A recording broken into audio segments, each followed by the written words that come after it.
Yes, it's time to head into the final frontier. Now, with the planned launch of the James Webb Telescope in 2018 and the planned exploration of Europa in 2020, planetary scientists, astrophysicists and astrobiologists met in Washington, D.C. this week to try and answer the most burning question of all. Now that we have the technology, if we were to find life elsewhere in the universe, how would we know we have actually found it? So here to discuss this fascinating search is Jono Weltman from the Foundation for Space Development. Jono, lovely to have you back, my friend. Great to be back. Thanks, you. Dude, so this is it becomes more and more interesting as we talk about it, you know, life other than on planet Earth. So we're talking about now we have the technology.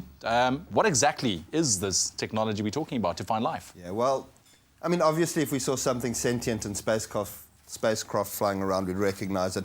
What we're really talking about here is the ability to peer deep into the cosmos and look for signs of early life or microbial life. And in order to do that, all we can do is really analyze the light or analyze the radiation that is coming out of that. And for that, we've had to develop some amazing technologies to work in the infrared spectrum, where we can, because as light gets older, it moves from visible into infrared, into heat. Okay. And so a lot of work's been done in cryogenics to be able to put on this amazing telescope that we're launching that will be able to peer right into the beginning of time. Really? And look for these signs of life. I mean, if you say peer right into the beginning of time, I mean, I think for us human brains, it's very hard to understand that concept. But if we are talking about life and peering way back into the beginning of time, I mean, what forms of life, you know, are we can we find? I think you spoke about microbial kind of life as well. Look, so we've been working quite hard to catalogue and create frames of reference for what we would expect to find. So the Cornell University, the Carl Sagan Institute, have taken every form of bacterial life that we know, shined light against it, and created a colour catalogue that says this colour is this type of life. And that's an example of how we now have a catalogue that we can then analyse and say, well, maybe we see this colourful planet, we recognise that that's life. There's also things we call biosignatures, which are derivatives or spin-off of life.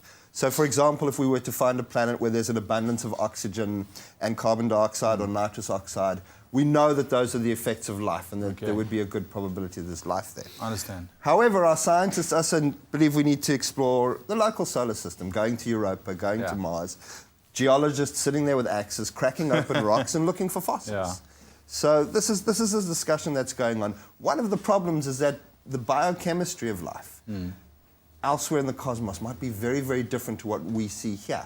And we could miss it altogether. Yeah, exactly. And that's why we're having this discussion of, you know, what exactly will be the red flag to say, stop, look, we might have found something. Well, which brings us to the James Webb Telescope. I mean, who's certainly going to play a big role as well. I mean, what exactly does this telescope do and what is it able to do? This telescope is a phenomenal advancement. It's Hubble's replacement. Okay. And so we say that with Hubble, we were able to look back to the toddler days of the universe, maybe through teenagehood and to adulthood. James Webb's going to be able to take us right back to the birth and infancy. And the reason is because Hubble was about a 2.6 meter lens. This is 6.5 meters, that lens that you see. It's an infrared telescope, so it'll be able to peer right back to the very beginning of the cosmos. It will also be able to look at planets that are in front of suns that Hubble can't see because of the brightness of the suns behind it. And we'll be able to see much clearer any forms, those colours that I was talking about.